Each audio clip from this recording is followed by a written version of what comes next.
Very much. I want to thank the organizers. It's good to be here with my fellow candidates. And it's great to be here in Howard County, which has a tradition of recognizing that our diversity is a strength and not a weakness. And that's why I'm supporting Hillary Clinton for president, because she understands that we are stronger together. And that's why I believe it's so important that we defeat somebody who has been launching poisonous, divisive attacks, and that's Donald Trump. Hillary Clinton is going to need a Democratic majority to pass an agenda that advances the needs of working people and to make sure that we have a Supreme Court justice.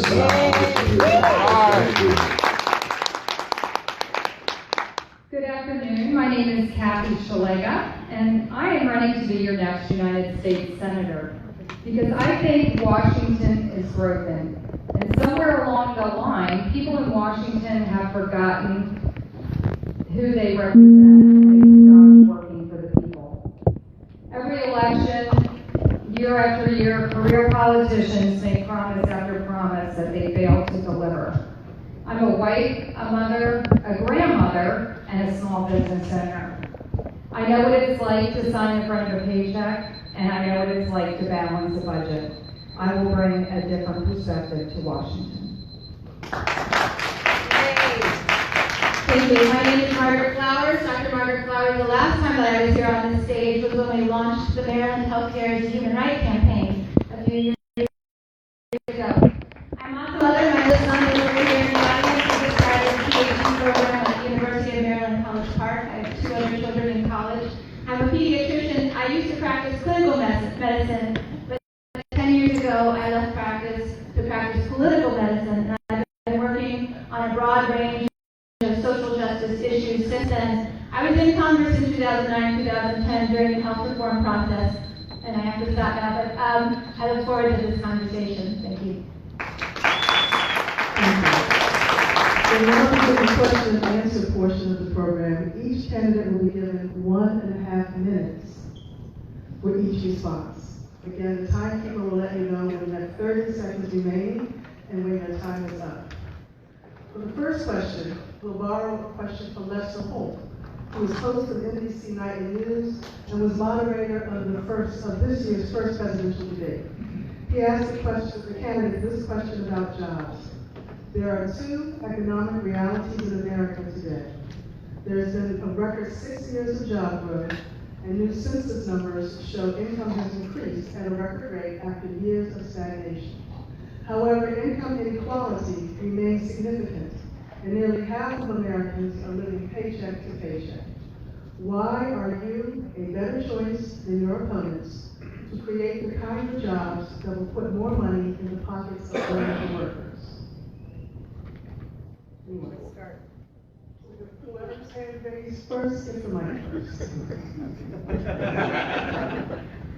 Well, I think this is the defining issue of this election and our time. How do we build an economy that works for everybody, not just the folks at the very top?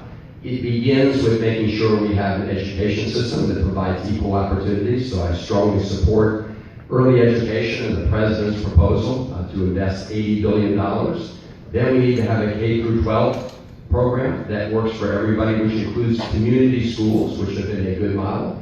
And we need to make sure that students can go to community college and learn a skill or a four-year college and not be left with these overhanging debts. But we also need to change our tax codes. So we encourage more investment in areas that have high areas of unemployment, big parts of Baltimore City, other parts of our state where people are struggling. So we need to do things like end the tax incentives that actually encourage American jobs to go overseas and encourage that investment closer to home. We also need to encourage large institutions. So, for example, Johns Hopkins Medical System is already doing this, to do more to hire locally in the neighborhoods in which they reside in, and to purchase locally from small businesses, minority-owned businesses, and others, so that everybody can benefit from those anchor institutions. And when we have large public investments, it's also important that those public investments be tied to requirements that everybody in the area can benefit from that economic activity. Thank you so much. Yes, this is an area that we differ greatly. I am a small business owner. I've created scores of jobs over the 30 years that my husband and I have been in business. We're small general contractors from Baltimore County. And I know what it means to work for a minimum wage. Almost 37 years ago, my husband and I dropped out of college and eloped, and we worked on it for minimum wage jobs. I've been a maid, a waitress, a dishwasher. I made minimum wage as I picked up trash on the side of the highway. I lived in a trailer with 6 people, and we figured out how to get by. But I'll tell you what I wanted. I wanted a career. I didn't want somebody to talk about raising the minimum wage and thinking I wanted to live on a minimum wage. I wanted a career. I wanted opportunities. And these are the things that I think we have to bring to our kids. Today, we have a system that tells our kids their only happy future is a 4-year college degree. Yet we have 3 million unfilled jobs in this country. You know, we do need physicians and teachers and accountants. But we also need carpenters and welders and truck drivers. So we need a system that works for everybody.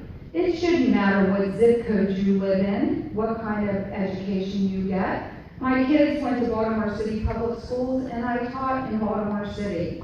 And I know what we're going to need to do to change this for our kids. Thank you. So the growth that we've seen since the financial recovery has primarily been for those at the top. And for the rest of us, wages have stayed flat. People are stuck in multiple jobs, service sector jobs. So as we answer this question, we have to ask what kind of new economy do we want to see going forward? My partner Kevin Dietz and I started an organization called It's Our Economy 6 years ago where we educate about the new economic structures that are being put in place now that actually empower people to build wealth within their communities. We're seeing a failed model of development of attracting outside industry in. We try to give them the best deal that we can give them, and when they get a better deal somewhere else, they leave. Instead, we need to create economies that are rooted in our communities, that lift up the people in those communities, maybe build more types of worker-owned cooperatives and use things like public banking so that our money is not going to pay Wall Street, but stays in our communities where we can grow it and use it for our community needs. I've been fighting the Trans-Pacific Partnership for the last 5 years, and I'll get into that later. But also, we advocate as the Green Party for the Green New Deal, which is a full-scale mobilization to deal with the climate crisis. It'll create more than 20 million living wage, healthy jobs. And as we do that, we need to see that as an investment that has a public return so that we can create a basic income for everyone and immediately eliminate poverty. Thank you all. As I ask the questions, if you wish to answer, please raise your hand and I will call on you and answer in the order that always in the same order each time. Thank you. Wells Fargo, one of this nation's largest banks, ran a financial scheme that created 2 million new accounts without permission of their customers. Thousands of employees lost their jobs. Given that Wells Fargo had earlier been punished for bad management, what financial controls do you support to prevent or punish activities of this type that harm employees and customers? Ms. Flowers. Thank you. I was the first candidate in the U.S. to endorse something called the Bank Whistleblowers United's plan, a 19-step plan to hold Wall Street accountable and rein in the big banks, using primarily existing law. When we had the financial crash in the 1980s, the savings and loan crisis, there were 1,000 felony convictions. But we have not seen the Wall Street executives who crashed our economy held responsible for what they did. So as a senator, I would work with the bank whistleblowers, great people like Bill Black, the white crime specialist, to hold Wall Street accountable, and then also put caps on the big banks so that they can't grow to such a large size that they're too big to fail. And we can do that under existing law. Accountability is key if we're going to rein in this fraudulent behavior, because the next crash, if we allow this to continue, is going to be just around the corner. So I'll stop with that. I think we'll probably, you'll find quite a bit of agreement between the 3 candidates on this issue, because we all cannot believe that no one at the top has been fired. You know, you have blame shifting and lip service, and people at the bottom are the ones losing their jobs. You know, my opponent, Chris Van Hollen, voted for the TARP, for the Wall Street bailout, and $700 billion of our taxpayer dollars went to bail out banks, and it's not any better. You know, the whole system that we have, I think you would have to admit, has not improved. Congressman Van Hollen has been in office for 14 years, and over that time, we've heard a lot of lip service, but we haven't seen a lot of action. So we need some people to roll up their sleeves, who understand business. You know, there's a reason that Chris Van Hollen has a 38% lifetime vote from the Chamber of Commerce and a 20% lifetime vote for the National Association of Manufacturers and a 0% vote from the National Federation of Independent Business. You need some people in Washington that understand business and will stick up for taxpayers, and I think that we need some new people in Washington. Well, that's partly the ratings are partly because I actually supported the Wall Street reform legislation. So let's just revisit the TARP issue. The economy was tanking. President Obama and McCain were on the campaign trail. They came back to Washington. Now President Obama said that not to save the banks, but to prevent the entire economy from melting down, we had to launch what was called the TARP legislation. Now, the good news is under the TARP legislation many years later, actually the taxpayers have been repaid under the TARP program, but that doesn't mean that we can't go farther, which is why we passed the Wall Street reform legislation. Not a single Republican in the Congress voted for it. Today, they continue to try and repeal it. With respect to Wells Fargo, it's outrageous what happened, but the one entity that fined Wells Fargo is the Consumer Financial Protection Bureau, which was established under the Wall Street reform legislation, and which Republicans in Congress to this day are trying to eliminate. They're trying to eliminate the one entity that actually fined Wells Fargo. So we've got to rein in Wall Street. We've got to hold them accountable. I've supported lots of legislation to do that. It would be nice to get a little support on a bipartisan basis from some of our colleagues in Congress going forward.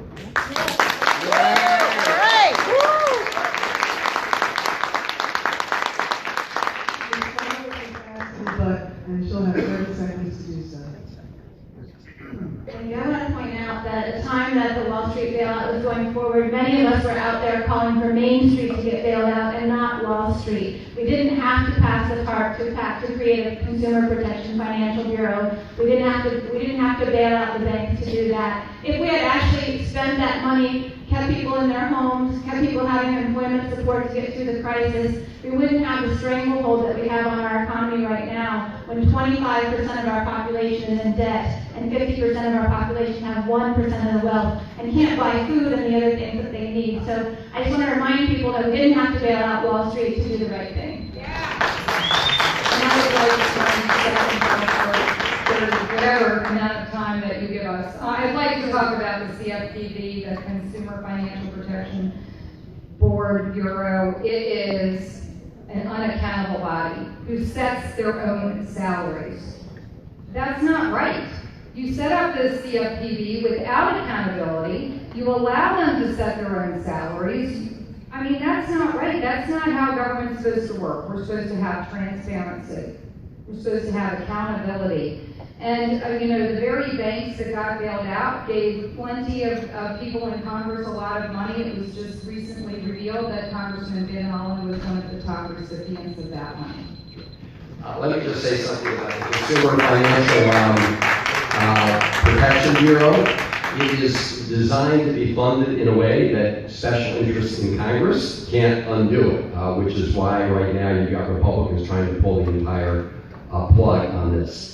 And yes, President Obama also launched the effort to make sure we save the auto industry, because that was really important to make sure that the economy didn't collapse as well. Another area where Republicans, unfortunately, who'd been there on the financial piece, were not there when we voted to make sure that we helped save the auto industry, which in the process saved millions of American jobs and helped shore up the economy. By the way, just remember when President Obama was sworn in, the economy was losing 700,000 jobs every month.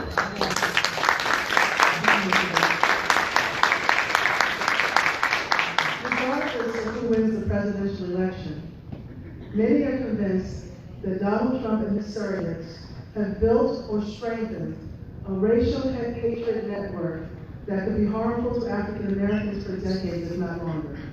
What would you do, if anything, to address this? Sure. Regardless of who wins the presidential election, many are convinced that Donald Trump and his surrogates have built or strengthened a racial hatred network that could be harmful to African Americans for decades. What, if anything, would you do to address this? Mr. Van Hollen. Thank you. After this election, I am confident that Hillary Clinton will win, but we are going to have to do a lot of repair work. We're going to have to do a lot of repair work around the country because Donald Trump has run on the poisonous message of dividing Americans against each other. He's made awful comments against people with disabilities, people based on racial lines and ethnic lines and religious lines, beating up on the Muslim community, and awful comments that we just saw again, ugly comments about women and others. This is somebody who would be an embarrassment to the United States to be president. And we're going to have to work after the election, but really we should start now. And I'm really surprised that my Republican opponent here continues to back Donald Trump. We talked about this just yesterday on WAMU radio. Yes, from time to time she condemns specific remarks, but the reality is this man is unfit to be president of the United States. We have a candidate in Hillary Clinton who, as President Obama has said, is one of the most qualified people ever to run for president. And contrast that with somebody who is the least qualified candidate to run for president. And when Macy's department store responded to the awful remarks that Donald Trump made about Mexican immigrants, calling them racist, instead of condemning the remarks of Donald Trump, my opponent cut up her Macy's credit card because she thought it was wrong for them to denounce Donald Trump's remarks. That's simply not true. I do have a Macy's card. I do have a problem with First Amendment speech being attacked. I think people, while they may be wrong in their speech, our Constitution protects First Amendment speech. And I'm happy to get my, you're doing First Amendment free speech. Okay, but I really would like to talk about the racial divide. And I think anyone in our country knows we have that. When my husband and I first moved to Baltimore a little over 30 years ago, we moved to Baltimore City. We lived in the city. Our kids went to Baltimore City public schools. And my husband and I did foster care in Baltimore City. And we are committed to helping our city where we do have this racial divide. I want to tell you there's some wonderful things going on in the city. And we need citizens across the state to work together to try to heal this. There's some community centers. I've been working with the MLK Center in West Baltimore as they're doing some amazing work in the community. GED classes, computer skill classes. They've got after-school care, food drives, coat drives. And this is a diverse community that's come together to help West Baltimore. I think we need 100 more MLK centers, and we need 100 more people like Squeaky and Carlos that are doing that together. Answer the question. Thank you. So I think we have to recognize that racism is inherent in our culture as people in the United States. We've been founded on a racist system that continues until today. But it's the neoliberal policies of both the Republicans and the Democrats that have trashed our economy and have worsened the wealth divide. And we know that for African Americans in the United States, at the rate of growth of wealth right now, it will take 228 years to close the wealth gap between blacks and whites. So in Baltimore, as part of our Is Our Economy project, we had a Baltimore Economic Democracy Conference in 2014, bringing together people from the communities to learn about ways to build up the economy in their communities to prevent gentrification, but instead develop the people there in a way that they're empowered to have control over their own economic and lives. And so I think that's really critical. As co-director of an organization called Popular Resistance, and you can check out popularresistance.org. My partner Kevin Keats and I have been active members of, well, he's been doing it since basically 1980, fighting against police abuse and racial injustice and the drug war. We've been very involved in racial justice issues. I served as a street medic in Baltimore during the protests last year. And so I think in terms of presidents, Dr. Jill Stein and Ajama Baraka are the ones that we need to support. The Green Party is the only party that's talking about reparations. Ajama Baraka is an international human rights defender who comes out of the Black Liberation Movement. Thank you. Thank you. Many believe that mass incarceration is particularly harmful to communities of color. What value do you see, if any, in ending mass incarceration, and what approach would you use to do so? Ms. Szeliga. Hi, I am proud to have worked with a bipartisan group of people in Annapolis last session on criminal justice reform issues. It's very, very important. We do have to end mass incarceration. You are right. We need to get the violent criminals out of our communities and find a way to deal with those that have committed crimes largely because of drug addiction and find a better way to treat that. I can tell you that a few weeks ago I visited the Baltimore City Detention Center, the Men's Detention Center, and I was able to get a first-hand look at some of the programs that are in place to help those men that are about a year away from being released from prison. And what we really need to do, I think it's such common sense, we all know it, is make sure that when people are released from prison, they have job skills so that they can support themselves and they don't end up back in prison. Also making sure that they get rehabilitation for drug addiction, which some people certainly end up in prison because of that.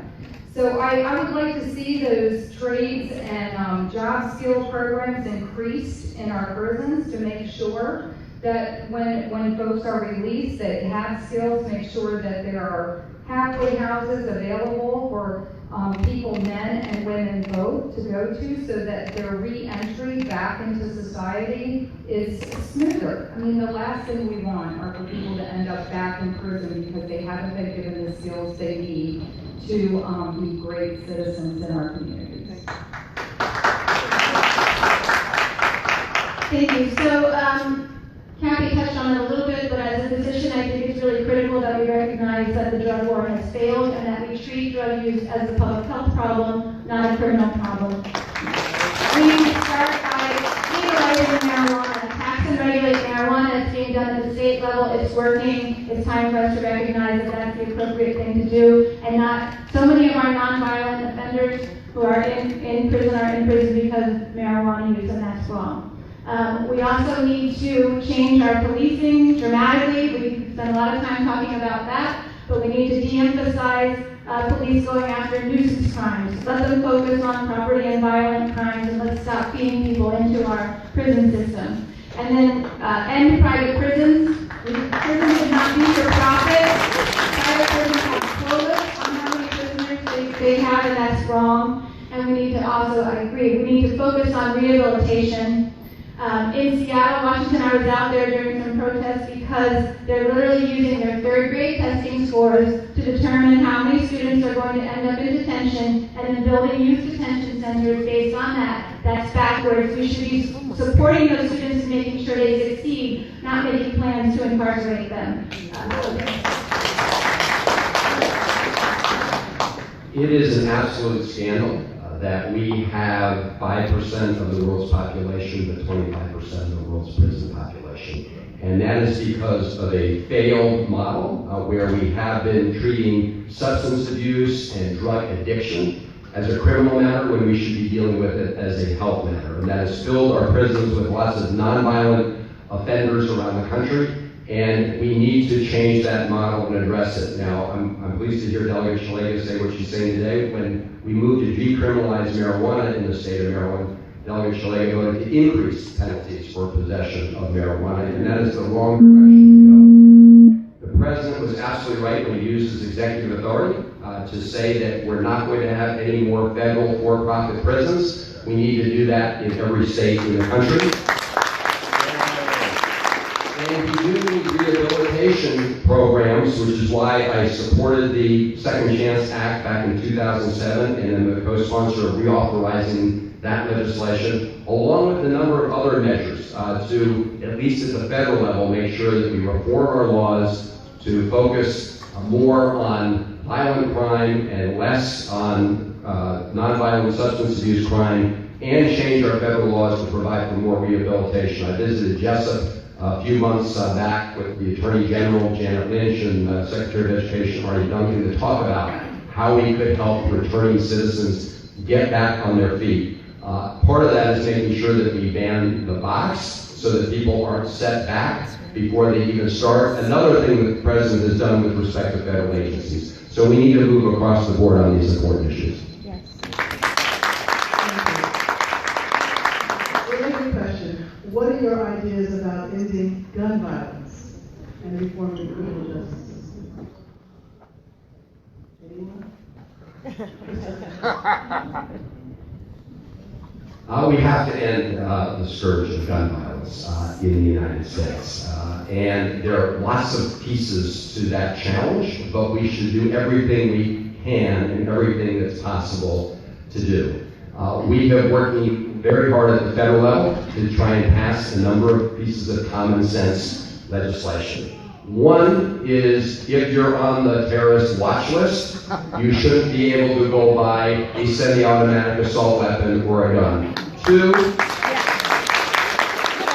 we want universal criminal background checks. It just makes sense that if you have to go to get a background check at a licensed gun dealer, you shouldn't be able to go down to the local gun fair and buy a gun. Third, I believe we need to reinstate the ban on semi-automatic assault weapons. So these are common sense measures. There's a major difference here when Maryland passed its permit to purchase law, which was a forward-looking law in the state of Maryland. Delegate Szeliga voted no.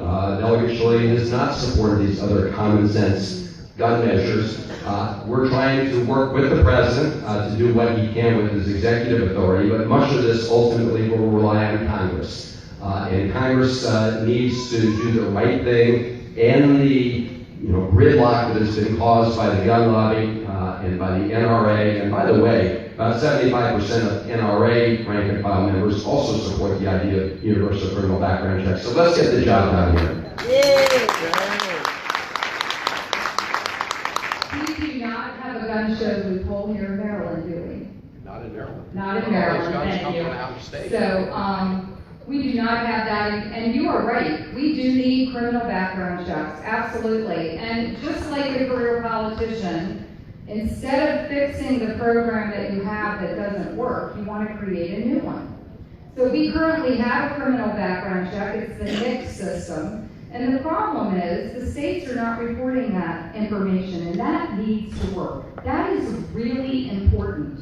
If you go to buy a gun, your name, they run a background check on you, and the states are given money to report that information, to find out if someone is a felon, or if they have been committed involuntarily for mental health reasons. These are just common sense things that we absolutely agree on. But too often this issue is used to raise money from people on both sides of the aisle. People on the right and the people on the left just use this issue as a wedge issue instead of coming together. I met with the Marylanders Against Gun Violence, and I can tell you that we agreed on a number of things. One of them is that prosecutors and judges are not locking up these criminals with backgrounds committing crimes with firearms. And then we find them committing more and more crimes because the prosecutors don't prosecute the gun part of the crime, they will prosecute another part of the crime. We need judges and prosecutors to hold these folks accountable and get them out of our neighborhoods. So I support a ban on assault weapons, but we also need to do a buyback program like Australia did. That was the most effective way to make sure that we get assault weapons off of the streets. I'm going to talk a little bit about criminal justice reform because that's a very critical issue. There are practices that are happening in the state, and people within the police and within the court system fail to recognize that they're part of the problem. I was out in Hagerstown recently when a young woman, 15-year-old girl, was arrested and pepper sprayed by police after she had been in an accident, a bike accident, where she hit a car and briefly lost consciousness. And they ended up arresting her and stuffing her in the back of a police car and spraying her with pepper spray. And when I spoke to people in the community there, I was told that kids are routinely stopped on the street and searched for no reason, just particularly in communities of color. And that there are particular police officers who are multiple offenders of that, but they have no mechanism for holding them accountable. When I spoke to the police spokesperson and asked about what was going on, they couldn't admit that they actually had a problem. They said our protocols are perfect. I was recently in St. Mary's County where they had a forum on police and the criminal justice system, and the judges who spoke similarly believe that the system is working. They don't recognize that at every step from being detained to arrested to tried to imprisoned, we have a system that is racially biased. So we need to make sure that those who are part of the system reform it.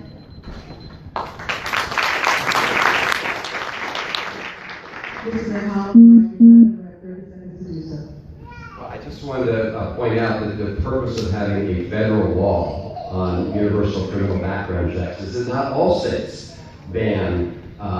have to close the gun show loophole. And so that's why you have people in other states who have criminal backgrounds who are buying guns at gun fairs and bringing them into the state of Maryland. So hopefully we will support a universal criminal background check for the country. And I don't know who's talking about raising money, but I know that you received a contribution from the NRA, and the NRA has been one of the major impediments to common sense gun safety legislation.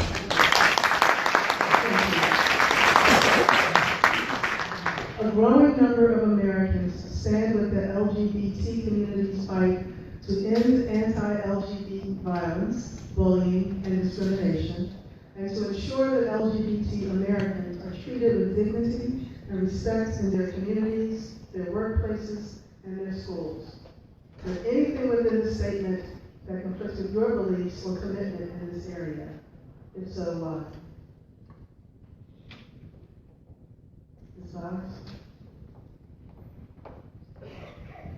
Nothing conflicts with how I feel. I strongly support rights for LGBTQ people and believe that we need to have equity. I was recently part of an Equal Rights Amendment march, and a number of transgender women participated on that march as well. And what's critical is that while women in this country have systematically been deprived of building wealth because of discrimination over pay, it's even worse for transgender women. So we need to make sure that we use an equity lens when we're talking about how we treat people in our community.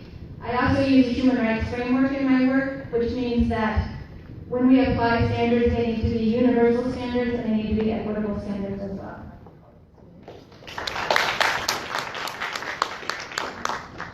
And, Dr. Flowers is right. As women, we do face some challenges and discriminations. And, I work in the construction industry, and the other field that I work in is politics. Both of them are very male-dominated fields. And, so we all, of course, I voted for the equal pay bill that we had in April in Annapolis. And, I think we also look back and say that our founding documents say that we are endowed by our Creator with certain inalienable rights, that each one of us is equal. Some are not more equal than others, and some are not less equal than others. So we need to work together in a bipartisan way with diversity across the table. And that's why I think it's so important elect a woman to the DC delegation for Maryland. So unfortunately, the Democrats have failed to nominate a woman to the ballot. And if they're successful from top to bottom, for the first time since 1972, we will not have a woman represent us in Washington, D.C.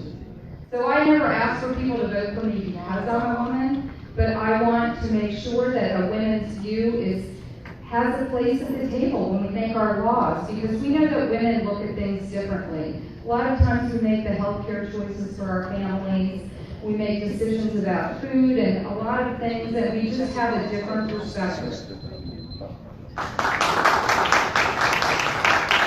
Well, a couple things. We have one of the most qualified people ever running for president of the United States.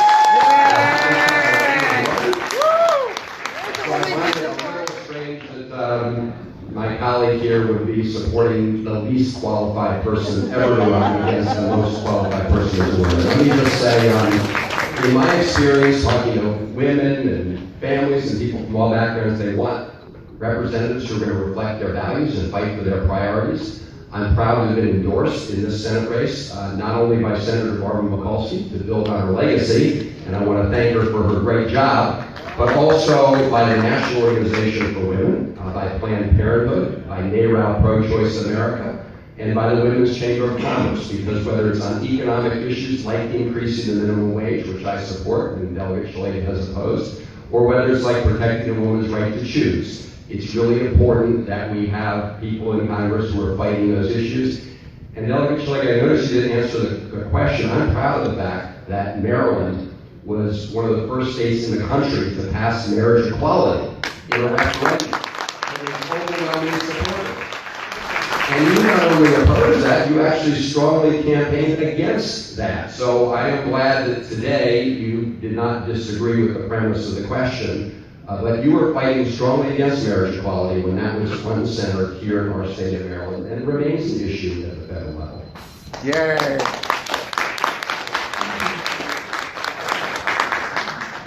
Final question before you give your closing statements.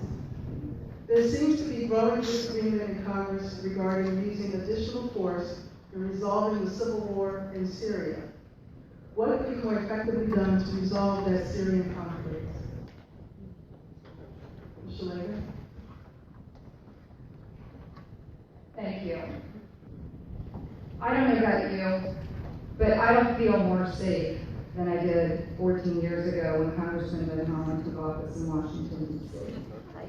I think the world is a dangerous place, and I think we need strong leadership. Of course, Syria is a mess. It hasn't gotten better. I don't think we know what our mission is, and that's part of the problem. I've really been honored to meet with some leaders in the military. My dad is a 20-year career Army veteran. I grew up an Army brat. My father served 2 tours in Korea and 1 tour in Vietnam. And I'm a strong supporter of our military. I will tell you that Congressman Hollen, under his watch, the Veterans Administration continues to crumble, and he just voted against the Veterans Accountability Act just 2 weeks ago. We need to support our military. We need to support our veterans. And what's going on in Syria is not, I would not send American troops to Syria. I don't think we know what our mission is. I don't think we even have a mission. We do need safe zones. We need humanitarian efforts there. But we do not need our men and women to go to Syria and risk their lives without a mission and a strong leader from Washington, D.C.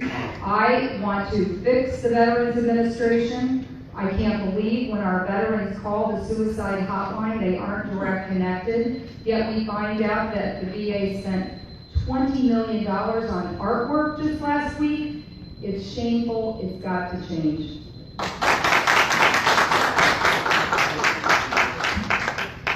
Well, I think under President Obama's leadership, we are safer today than we were when he was elected. We eliminated Osama bin Laden.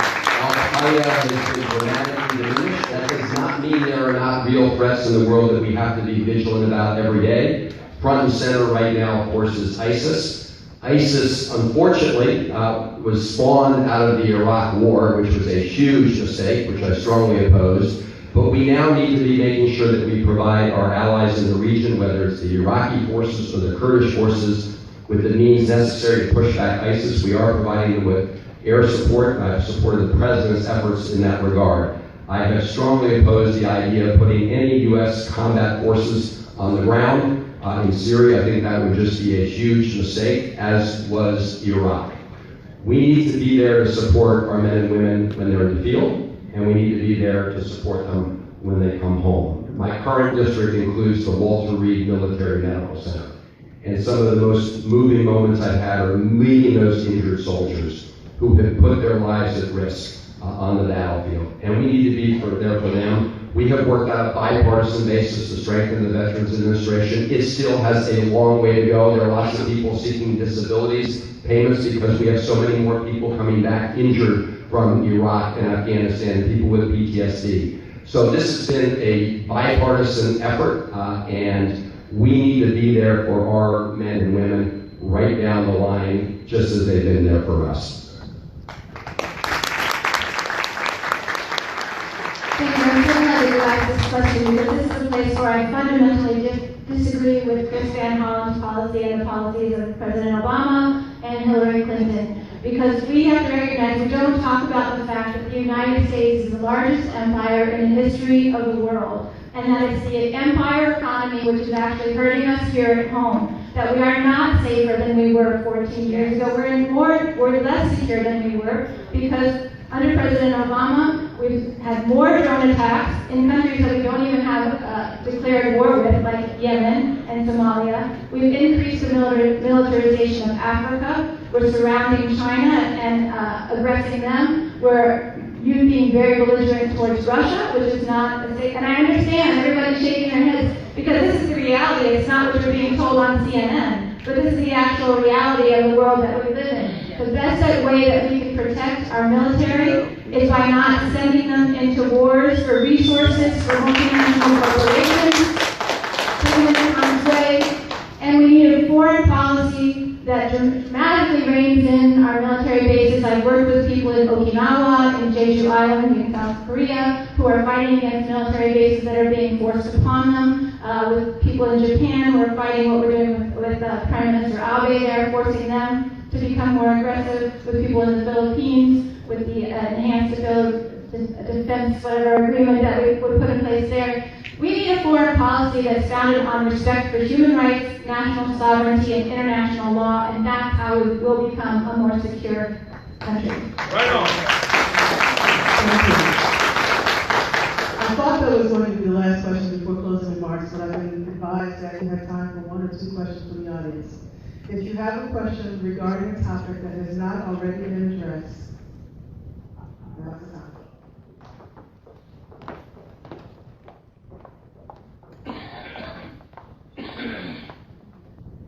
Thank you. Unconscious bias has not been addressed. It came to America over 400 years ago. It began with taking of the land from the Native Americans and marginalizing them, bringing the Africans over as free labor, getting the work from them, marginalizing them, and then marginalizing the unwanted immigrants to this day. Unconscious bias is a deadly problem in our society. I have two questions for each of you. One, okay, quick, combine the answers. Would you take an unconscious bias test so that you can get in touch with your unconscious biases? And how will you use that information to decrease the negative effect of unconscious bias in your work if elected? Szeliga's hand that's up first. Thank you very much. Yes, I will take the unconscious bias test. Please let me know where to do that. Is that online? Yes, it is. Okay, where will we find it online? I'll give you the answer. Okay, I will look for that answer. And then how will I use that information? Well, I would certainly love to speak with you later, and I agree. Our history has some absolutely horrible marks on it. And I think that we need to work together to heal the divide. We have a divided nation. And I think it starts by sitting down and talking to each other. And, working within our communities, working within our churches, working within our schools. I think we have to make sure that we have equal opportunities for all our students. I'm a strong supporter of school choice. If your son or daughter goes to a school that's failed your kids for the last 2 generations, we have a moral obligation to educate our children. We need to make sure they can get into a good school. My opponent opposed the DC Choice Act, which was very, very effective and is working in those neighborhoods. And, these are things that I think we have to work together. It doesn't matter party, race, gender. We absolutely, I think you would say the first thing that we have to do is admit we have a problem. And I think we have unity here on the stage that we know we do.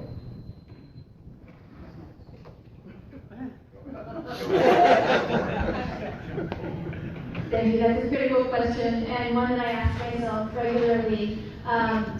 And find that my role, and I do practice this, is to call out my white friends and family members when I see that they're acting in ways that are, white privileged or racially biased.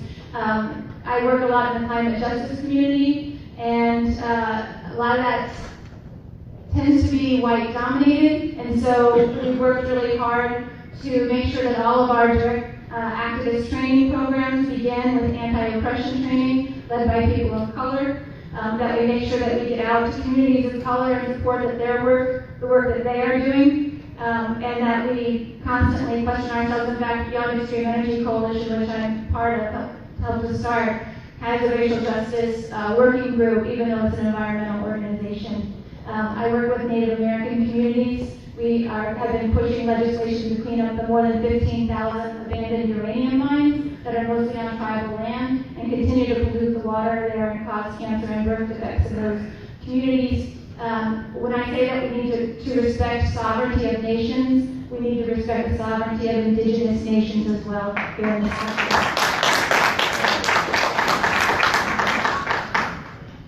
So I do think this is a fundamental issue based on a history of systemic racism. Yes, I will take the test, but I also think that we need to speak out whenever we see this kind of rhetoric. And of course, we're having to work overtime these days with a presidential candidate who is dividing us on race and ethnicity and religion. It is front and center today, and we are working 24/7 to try to prevent that candidate from tearing us apart as a country, and I wish we would all do that. Now, and here in Howard County, we also have to speak out. I don't currently represent this area, I hope to in the Senate, but I do join with my colleagues here who have called upon the Sheriff Fitzgerald, to step down.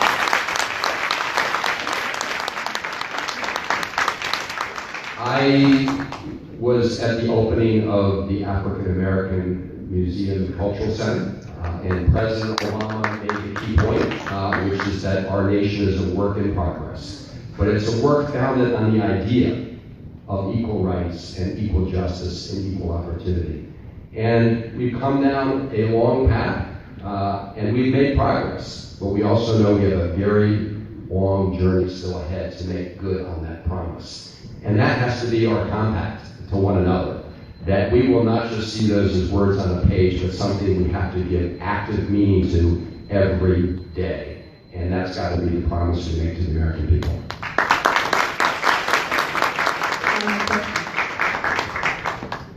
You raised your hand before, so we got the final question. Hi. My question is about health care.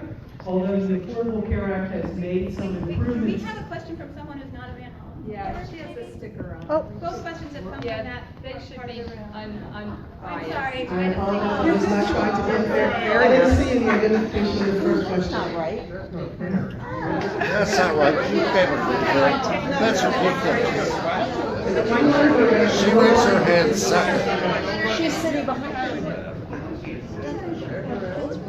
Oh, that's absurd. Good afternoon, Harry Dunbar, Howard County, 40 plus years. What it is. I'm truly concerned about police accountability. And those people that are running after the sheriff, I wish they would get serious about developing a process here in Howard County where the state's attorney general investigates all police shootings and brutality complaints. And that they've started working on getting rid of the policeman's Bill of Rights. We all should be living under the same Bill of Rights. Policemen don't need 2 weeks to get their lives together so that they can save their jobs and their benefits. My question is to you is what are you going to do about serious, complete reform of how our police departments run across this country? They should not be shooting people in the back as they're running away. Police are too aggressive. What do you want to do to change the system as it exists today? Thank you.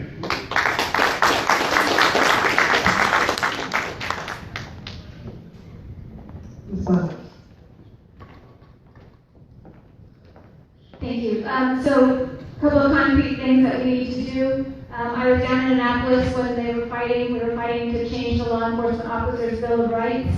Maryland was the first state in the nation to create that back in the 1970s, and we're not proud of it. I was sad to see that the State House, the State Assembly watered it down so much. I agree with you that law enforcement officers they can't have more privilege than other people. We also need to demilitarize our police. I've been in communities in Baltimore. When a young master of Ortega was killed, we got the call that they literally brought in riot police and militarized vehicles when the people in the community were holding a vigil. And we went there and worked with the police to get them to understand that they needed to leave. They weren't needed there, and it was just creating tension in that community. We need an independent review. I think an independent review of all police killings. I'm not sure the state's attorney general office would be the appropriate venue for that.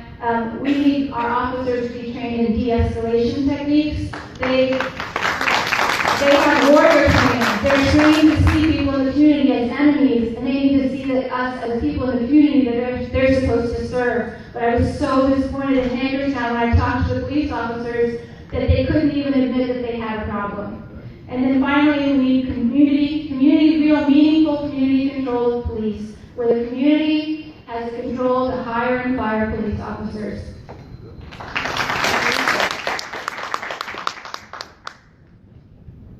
This is obviously a serious problem in our country.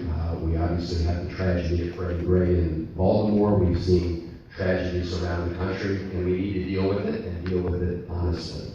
As the president has indicated, the overwhelming number of police officers want to do the right thing, but we need to hold people accountable for their actions. And that means more transparency in terms of making sure that we have body cameras. It requires, as Dr. Flowers said, that we have a system of adjudication that is not simply one-sided and that includes public participation, as you indicated. We need much more community policing and building those stronger relationships between the police and the communities that they're charged to protect. So we got a lot of work to do at the federal level. The president has put forward some ideas that the federal government can take, including providing more resources to local law enforcement for training, for de-escalation, for all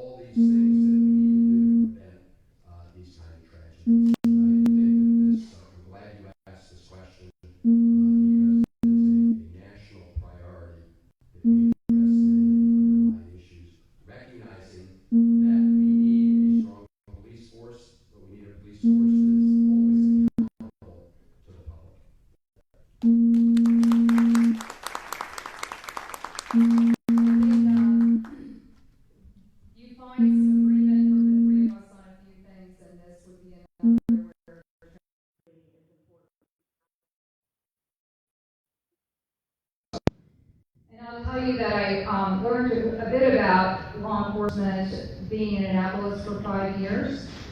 Last session, I worked on a couple measures with the Harford County Sheriff on the heroin problem that's plaguing our country.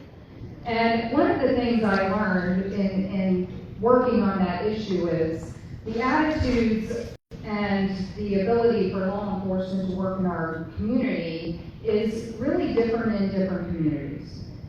Sheriff Mike Lewis in Wycomico County, down in Salisbury, Sheriff Jeff Gaylor in Harford County. These guys are working hard on this heroin addiction issue and working in conjunction with the community. But then when we brought up some of these issues in Annapolis, it was quite apparent that the strategies used there would not work in Baltimore City. So I think what we know is these are local issues and they need to be handled by our local people because law enforcement challenges in Baltimore City are much different than those in Harford County.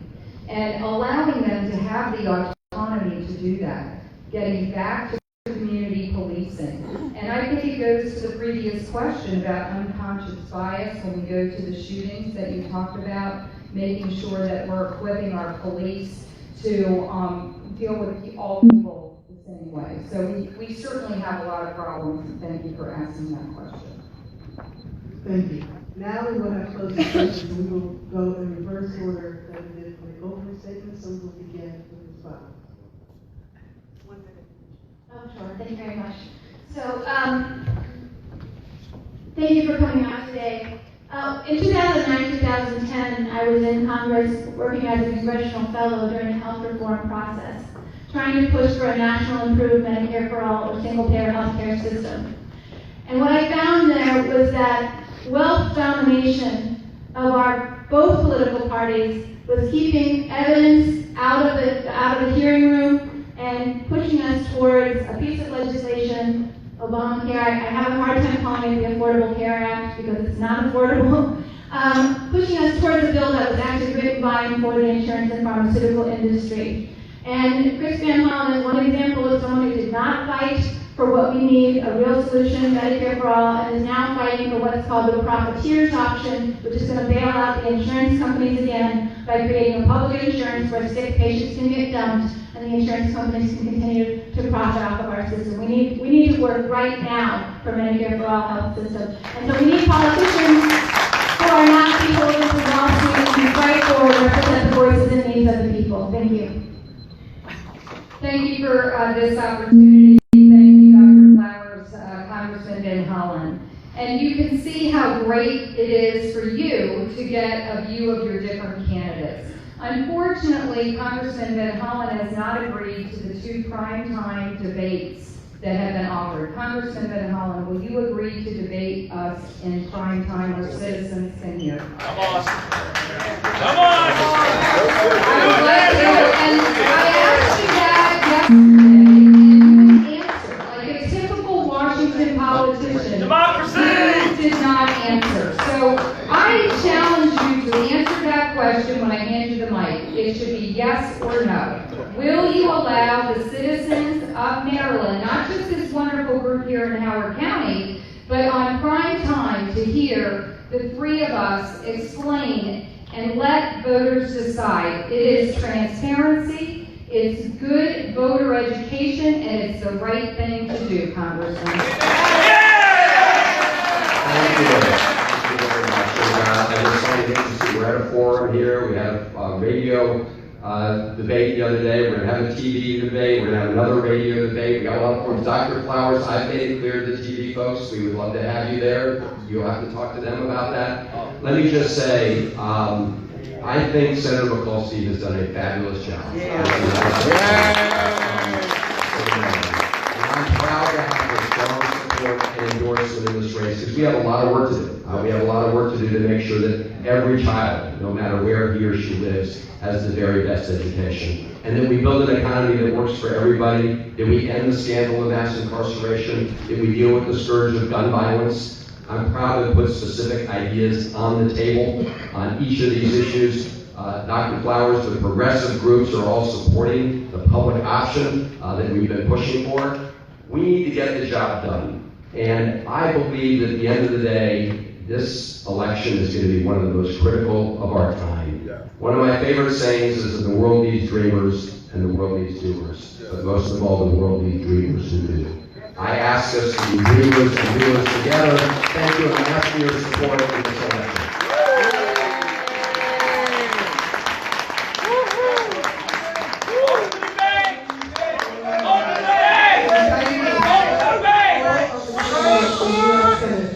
Who have taken time to be with us today. Please join me in thanking them. Next, we have four candidates for the House of Representatives. So active these days. Scared to answer. Open debate, don't subvert democracy.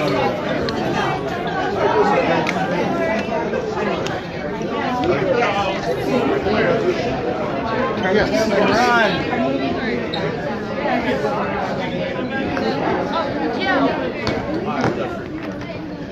Who's?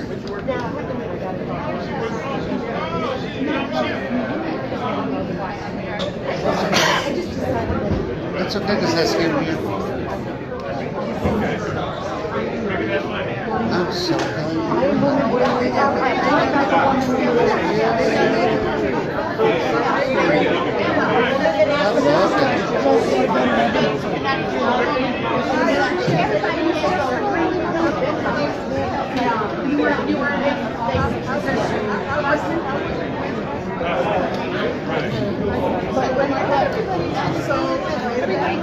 With the candidates for the United States House of Representatives making their way forward, I'll be there, yes, exactly. I'll be there, exactly. At their position.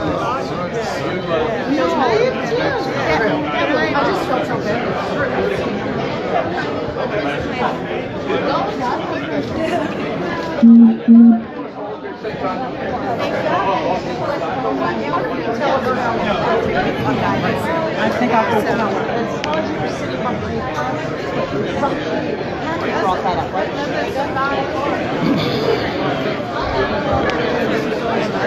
I'm gonna give it to Naya. Thank you very much. Oh my God, it enrages me. Thank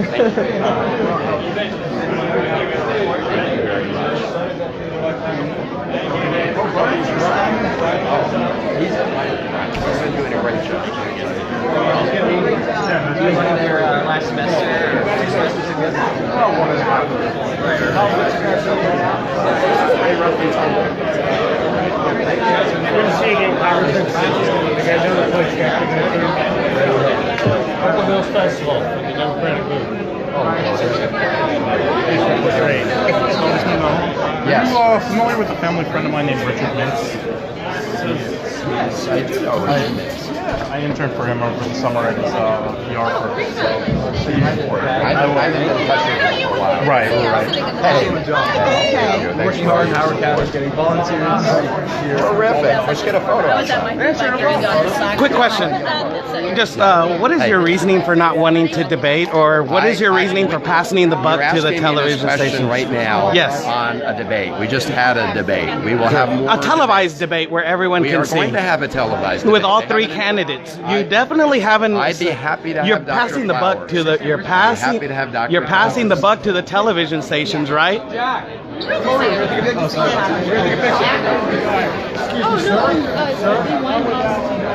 candidates. My friend and classmate.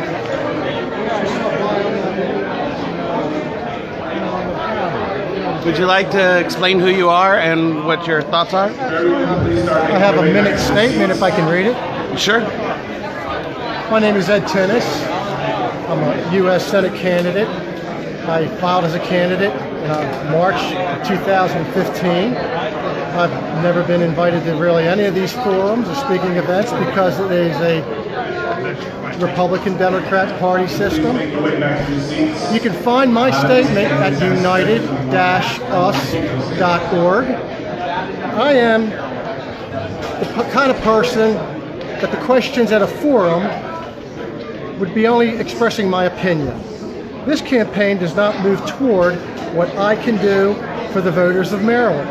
The campaign will grant the authority to the voters of Maryland to play a direct role with my representation. Citizens and government truly working together. You see, I'm not proclaiming with my campaign to be more experienced, smarter, nor better spokesman than the other candidates. In fact, this campaign is running on a platform to change the course of a progressive movement of politics that has carried this nation away from being the United States of America. A nation men fought and died for is fading away. This campaign is the only one with a plan that will return us to the republic of what we are. Everyone that I talk to simply states, isn't this how it's supposed to be? This does not mean that the positive advancements that we as a nation regarding social and political issues, home and abroad, will have to be thrown away. This campaign will give equal distribution back to the forms of government we've established, the state and federal government. It will then have proper jurisdictional representatives for the voters in Maryland, which we do not have today. Today, the federal government dictates to the states through money contracts on what they're supposed to do. That's not the United States. This is the great state of Maryland we live in. Let's make Maryland great again. To set an example for the rest of the nation to move forward as a republic, as we should be, as our founding fathers formed us to be. I'm Ed Tennis. Again, you can find a statement of how this plan works at united-us.org. And thank you for considering me as your next representative in the U.S. Senate. Thank you, sir. Thank you. Salute.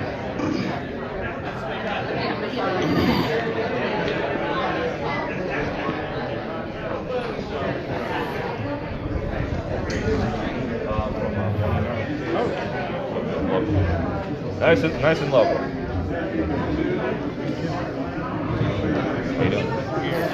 Hi. What were your thoughts? Yes, sir. What were your thoughts on the debate? I'm a reporter, so I'm not going to tell you for your video. Oh, okay. Where can we find your report? MarylandReporter.com. So tell everybody who you are and where they can find your story. I'm Lazarick, MarylandReporter.com. I'll probably write this story on Sunday. It'll be up, certainly be up by Monday. I'm glad to see this was the first one where all three were together. It's only the second or third one where Chris Van Hollen and Kathy Szeliga actually shared the stage, but this was the first one, and I actually got a picture of it. And of course, you have video of it too. They're equal on the ballots. Why not be equal on the stage? So you support open debates? Yeah, I mean, we don't come out. MarylandReporter.com is 501c3. We don't endorse candidates, but we support the First Amendment, openness, transparency, and if they're on the ballot, just kind of too bad that the Libertarians didn't put up a candidate too. Yeah, well said. I mean, this is how it should be. If America is a democracy, as we say we are, if we are the model for democracy around the world, then why don't we have these open debates where everyone is represented, where everyone who is, particularly in regard to the presidential candidates, why don't we have it so that people who are on the ballot in the majority of states need to win, the Electoral College in particular, why don't we open the debates so that all their voices are heard? Gary Johnson, Jill Steiner should be on. And on a state level? On a state level too. On a state level too, because I feel that there is something very, very wrong with a two-party system that essentially has a duopoly on the media, and that needs to change. Corporate lobbying or whatever. I mean, I think that's messed up, and I think more people, at least I think something like 76% of America would agree that we need to have a better system where more voices are heard, more choices are heard. So you look at the current situation with Clinton and Trump and how the majority of America looks at both of them unfavorably. We should have more choices. Both candidates are more or less pro-war. We should have more choices. Because I think the majority of Americans would say, yeah, we don't really want to be at war. We don't want to sacrifice our sons and daughters, brothers and sisters. We don't need to be. Thank you so much.